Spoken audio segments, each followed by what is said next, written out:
In response to an earlier question, you spoke of people being rich and very, very rich. It seems to me there's a difference between being rich and being wealthy. I assume you consider yourself to be both. Which is the more important to you? Well, I think we may ask you to define. I don't want to sound like President Clinton here too much, but we may ask you.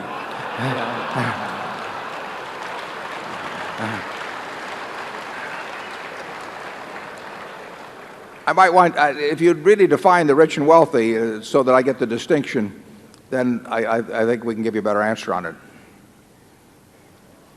Well, in my mind, being rich is having an awful lot of money. Being very, very rich is having even more. And being wealthy doesn't necessarily equate to having a lot of money.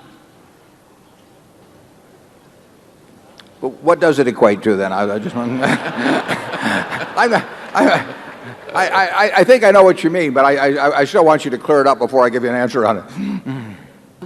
Well, this, of course, is my opinion. I mean, you can be wealthy in health, for example, and I agree with you that certainly there'd be nothing you'd value more than good health for you, yourself and your family. But you go ahead. Well, I believe you're starting to get it. Have patience. No, there's no question about it. I mean, the money makes very little difference after a moderate level. I tell this to college students that I talk to. I mean, they are basically living about the same life I'm living.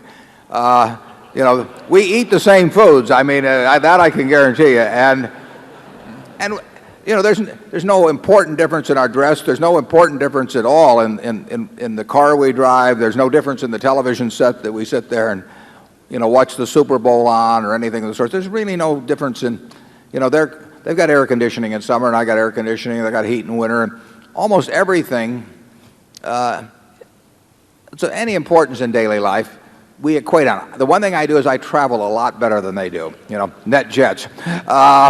So the travel I do a lot easier than they do. Everything else in their lives, it just, I'll switch places anytime. It doesn't make any difference. Then you get down to the things of health and who loves you. I mean, there's nothing.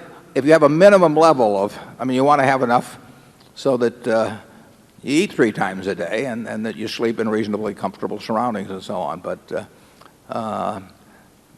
everybody in this room has that, and yet some of the people, by the definition that you've given, are obviously much more wealthy than others, and it's not measured by their net worth if you define it that way. And I don't disagree with that definition. I might not use the term wealth in describing it, but I'd certainly maybe call it well-being or something of the sort. Charlie?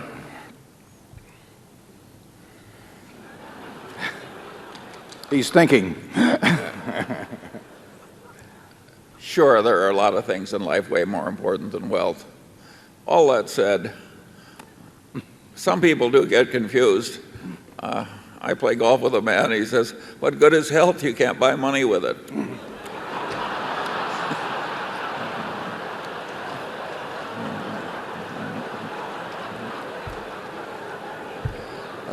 Did I ever tell you about Charlie's twin brother that he golfs a lot with? No, I'll take health anytime, incidentally. Yeah. So will I. No, the important thing, even in your work, is to an extreme extent, it seems to me, is who you do it with. I mean, you can have, if you're going to spend 8 hours a day working, the most important thing isn't how much money you make. It's how you feel during those 8 hours in terms of the people you're interacting with and how interesting what you're doing is and all of that. Well, I consider myself incredibly lucky in that respect. I can't think of anything I'd rather do, and I can't think of any group of people I'd rather do it with. And if you asked me to trade away a very significant percentage of my net worth, either for some extra years or being able to do during those years what I want to do, I'd do it in a second. Zone 7.